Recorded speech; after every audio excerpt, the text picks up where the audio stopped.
In this section, I want to continue the configuration of RIP on my routers. As you remember, I added a network to my network configuration on RIP, and using this network, I determined which interfaces of these routers are going to be on the RIP process. But now, I need to go and make changes to the default setting of interfaces. For this, I need to go to Interfaces tab here, click on plus sign, and if I want to make the changes to all interfaces, I can select all. But if I want to make changes to a specific interface, I will go and select that interface. For example, I want to go to Ethernet 1 and assign authentication for this interface. Using authentication, I make sure that whatever I receive as an update is authenticated. It is sent from a reliable source. I know this source because this source knows the password that I am assigning here. So I select, for example, simple or MD5 authentication. I assign a key, for example, 1, 2, 3, 4, 5, 6 is my key, and click on OK. Now I have enabled authentication on this specific interface. So if I go to routes, you can see that these routes are not going to be refreshed for some time, and they are going to time out. This means that any incoming update is voided because the sending router does not know anything about my key for authentication.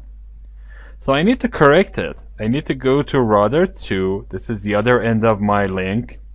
Go to routing RIP. And here you can see that I have configured networks, but I need to go to interfaces and select interface Ethernet 1, that is the neighboring interface, and select MD5 authentication with the same authentication key, 1, 2, 3, 4, 5, 6.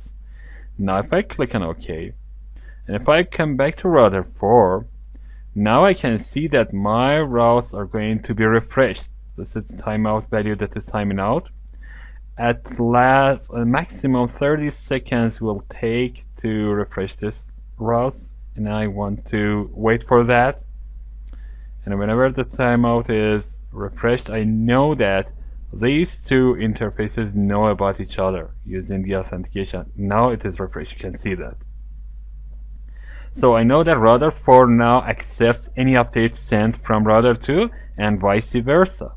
So whenever I need some specific configuration, some particular configuration on the interface, I can go and select the interface and add that piece of configuration to this interface. So I double click on Ethernet 1 again.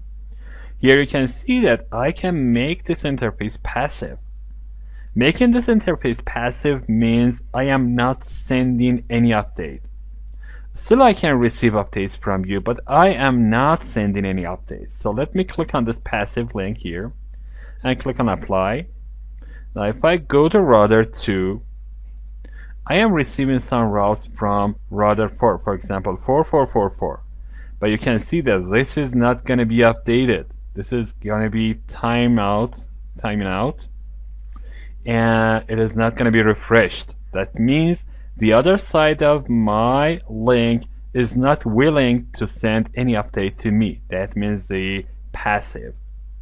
So if I go back to router 4 again and remove this check from passive and click on this OK and go back to router 2, after some moment I can see that this is going to be refreshed. I need to wait for a maximum of 30 seconds and see if this refresh happens. So let me count the numbers down to 30, from 30 to 0, and see when it is going. Now it is refreshed. That's it. I didn't need to count down anything. So this is the meaning of passive here. Let me check the interface and see what else I can do on this here. I want to go and change the send and receive version. But I want to show you what is the meaning of send and receive here.